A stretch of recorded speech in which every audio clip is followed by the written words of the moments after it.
Maruti Suzuki अपने best seller को नए जनरेशन में अब उतार रही है। हम बात कर रहे हैं ऑल्टो की। ऑल्टो K10 का नया जनरेशन अब हमारे और आपके सामने यहाँ खड़ा है। कुछ तब्दीलियाँ आप महसूस कर रहे होंगे कम से कम कॉस्मेटिक स्तर पर, और हो सकता है आप ये भी सोच रहे होंगे कि इसमें नया क्या है, नया जनरेशन क्यों कह रहे हैं इसे, और अगर इस तरह की तब्दीलियाँ हम इसमें देखें तो क्या बेस्ट सेलर और बेहतर सेल्स देगी, क्योंकि सभी रिफ्रेश्ड वर्जन जो बाजार में उतारे जाते हैं लगभग इस तरह की तब्दीलियों के साथ आते हैं। इसमें यूएसपी क्या है, तो मारुति ने एक यूएसपी इसके लिए रखी है और वो है इसका ऑटो गियर शिफ्ट।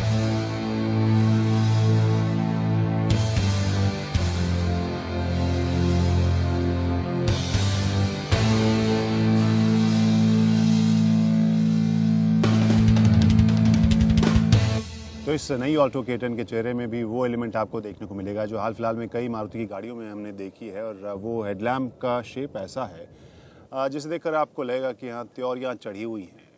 लेकिन ये बात भी सच है कि ऑल्टो का शेप ऐसा है, डिज़ाइन ऐसा है जिसमें बहुत ज़्यादा तब्दीली करना एक बहुत बड़ी चुनौती है किसी भी डिज़ाइनर के लिए। लेकिन जो मैं इसे देख रहा हूँ पहली नज़र में थोड़ा अलग, तो ये शेप और डिज़ाइन मुझे लग रहा है।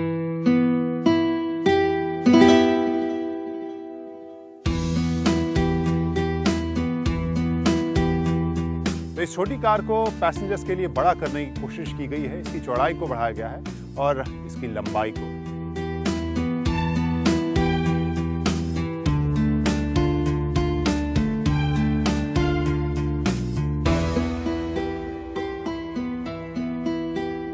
और इस ऑल्टो K10 की स्टोरी करने के पीछे सबसे बड़ी जो वजह थी वो हमारे बगल में आप देख सकते हैं, वो है इसका ऑटो गियर शिफ्ट, जो पहली बार ऐसे सेगमेंट में आ रहा है जहां पर सबसे ज्यादा हम अगर कंसर्न देखते हैं ग्राहकों का है वो है वैल्यू फॉर मनी।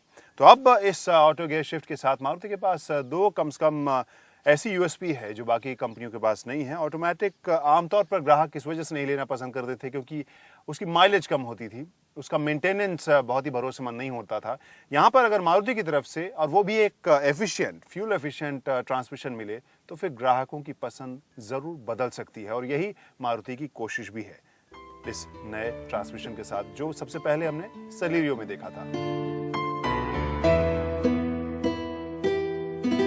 और इस नई ऑल्टो में एक हिस्सा सबसे पहले ही देखते ही मुझे आकर्षक लगा, और वो है इसका जो ऑडियो पैनल है। यहाँ पर आप देख सकते हैं जो कंसोल पूरा दिया गया है, जिस तरीके से इसे डिज़ाइन किया गया है आकर्षक है। खासकर इस सेगमेंट की गाड़ियों में आमतौर पर बहुत ही बेसिक हिसाब किताब रखा जाता है, लेकिन बड़े ही करीने से इसे सजाया गया है। पियानो डिज़ाइन इसे कह रही है कंपनी, और सभी बटन्स बहुत ही अच्छे तरीके से डिज़ाइन किए गए हैं, साफ़ सुथरी बनावट है, और साथ में आपको यहाँ पर ऑक्सिन भी दिया गया है और USB इनपुट भी दिया गया है। और जो क्वालिटी है ऑडियो की, जो साउंड की क्वालिटी है, वो भी मुझे ठीक ठाक ही लग रही है। हालांकि बहुत ही ख़तरनाक बेस या ट्रबल आपको नहीं मिलेगा, क्लैरिटी लेकिन मिल रही है। और फिर से कहूँगा कि सेगमेंट के हिसाब से मुझे अच्छा इसकी अच्छी क्वालिटी लग रही है।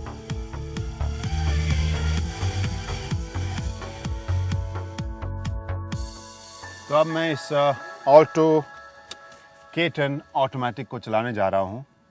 जब इस सीट पर बैठा तो जगह के मामले में भले ही इस गाड़ी को लंबा या चौड़ा किया गया हो, लेकिन उसका बहुत फ़ायदा नज़र नहीं आता। जगह अभी भी मेरे जैसे हाइट के लिए यहाँ कमी है। गनीमत एक ही है कि यहाँ पर बाएं पैर को सिर्फ आराम देना, ज़्यादा मूवमेंट नहीं है क्योंकि ऑटोमेटिक है। चलते हैं इसकी ड्राइव पर।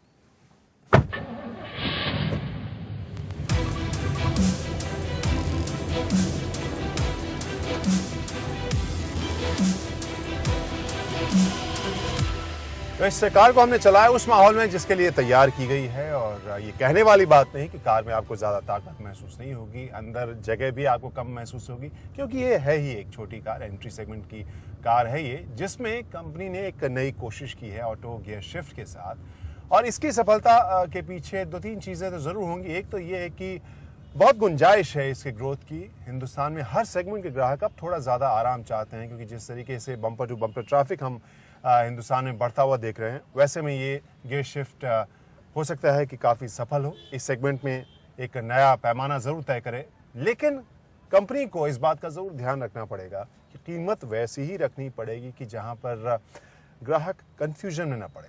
अगर कीमत थोड़ी सी ज़्यादा बढ़ा दी तो ग्राहक कंफ्यूज हो जाएंगे और हो सकता है वो बड़ी गाड़ी की तरफ जाए। भले ही वो मैनुअल ट्रांसमिशन क्यों ना हो। तो कीमत एक बहुत ही अहम मुद्दा है इस गाड़ी की।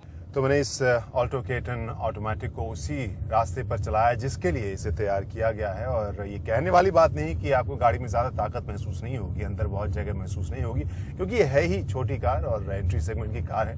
लेकिन इस ऑटो गियर शिफ्ट के साथ जो गेम है वो काफ़ी बदला है। हिंदुस्तान में जिस तरह से हम देख रहे हैं बाजार बदलते हुए, ग्राहक, हर सेगमेंट के ग्राहक चाहते हैं कि थोड़ा आराम मिले बम्पर टू बम्पर ट्रैफिक से, और ऐसे में गुंजाइश तो बहुत है इस ऑटो गियर शिफ्ट की।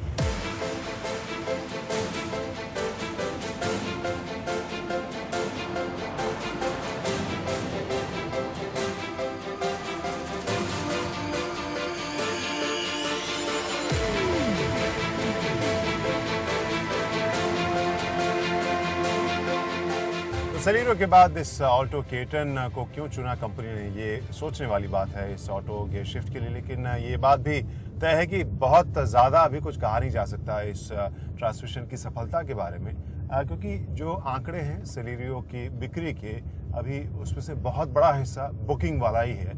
अभी तक गाड़ियाँ डिलीवर नहीं हुई हैं, लेकिन कंपनी जैसा कि बता रही है कि 80,000 के आसपास गाड़ियाँ बुकड हैं, जिसमें से 40% ऑटोमेटिक ट्रांसमिशन वाली ही Celerio है। उस हिसाब से हम समझ सकते हैं कि इस सेगमेंट में एंट्री करके मारुति एक नई कोशिश कर रही है, और हो सकता है ये दाव ऐसा हो जिसमें कंपनी को सफलता मिले।